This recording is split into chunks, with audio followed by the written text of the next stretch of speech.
àwọn olóṣèlú wọ́n ti fẹ́ bẹ̀rẹ̀ wàhálà ní ìpínlẹ̀ Ọ̀ṣun báyìí o, tó yìí jẹ́ pé ìtàjẹ̀sílẹ̀ ó ti fẹ́ máa ṣẹlẹ̀ ní ìpínlẹ̀ Ọ̀ṣun nítorí pé wọ́n ti pa ọ̀kan lára àwọn ọmọ olóṣèlú tí olórúkọ tó tó jẹ́ alátìlẹ́yìn gómìnà Nurudeen Jackson Adémọ́lá Adélékè, ìyún ọmọ ẹni tó jẹ́ aṣíwájú obìnrin ẹgbẹ́ òṣèlú Accord Party tí Adélékè wà, ìyún oníjọba ìbílẹ̀ Ìrèwọlé ní ìpínlẹ̀ Ọ̀ṣun, tó sì jẹ́ pé níṣe ni ẹgbẹ́ òṣèlú APC àti ẹgbẹ́ òṣèlú Accord Party níṣe ni wọ́n ń nàka àléébù sí ara wọn lórí ìṣẹ̀lẹ̀ ọ̀hún. Ṣé kìí ṣe ìròyìn mọ́ pé agbo òṣèlú ó ti ń gbóná jàjà ní ìpínlẹ̀ Ọ̀ṣun nítorí ètò ìdìbò gómìnà tó ń bọ̀ níbẹ̀ ní oṣù kẹjọ ọdún tí a wà nínú ẹ̀ yìí. Ẹ rántí pé ọjọ́ kẹẹ̀ẹ́dógún nínú oṣù kẹjọ ọdún yìí, the 15th of August 2026, ó ní àjọ elétò ìdìbò Independent National Electoral Commission INEC ni wọ́n kéde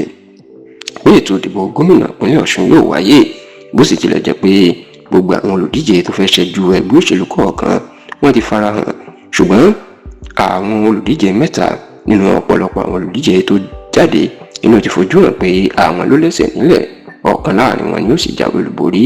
Ẹni àkọ́kọ́ ni gómìnà Adélékè ti ẹgbẹ́ òṣèlú Accord Party, ẹni kejì ni aṣíwájú Bọ́lá Oyèbáméjì ti ẹgbẹ́ òṣèlú All Progressives Congress APC, ẹni kẹta náà sì ni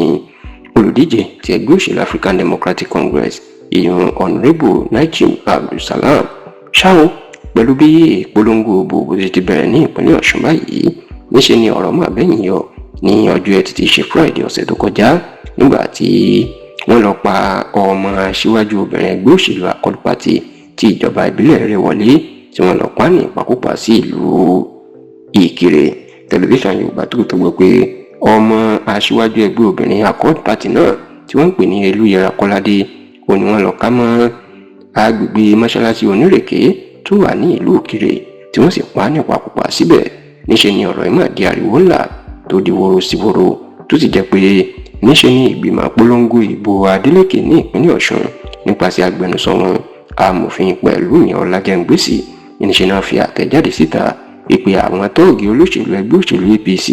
àwọn ni wọ́n lọ pa Elúyẹra Kọ́ládé olùtìpẹ́ tí wọ́n ti ń kọlu àwọn ọmọ ẹgbẹ́ òṣèlú Accord Party ní ìlú Ìrèwọlé kó tó di pé ní ìjọba ìbílẹ̀ Ìrèwọlé kó tó di pé wọ́n wá pa Elúyẹra Kọ́ládé. Ṣùgbọ́n nígbà tó ń sọ̀rọ̀, agbẹnusọ ẹgbẹ́ òṣèlú APC ní ìpínlẹ̀ Ọ̀ṣun alàgbà Kọ́lá Ọlábísí ó ní ìsọkúsọ pátápátá gbà ènìyàn Pẹ̀lúmi Ọlájẹ́ngbèsì àti ẹgbẹ́ òṣèlú Accord Party ń sọ, ó láwọn kọ́ làwọn pa Elúyẹra Kọ́ládé o, àwọn ò sì máa ń kankan nípa akú ẹ̀, tó sì jẹ́ pé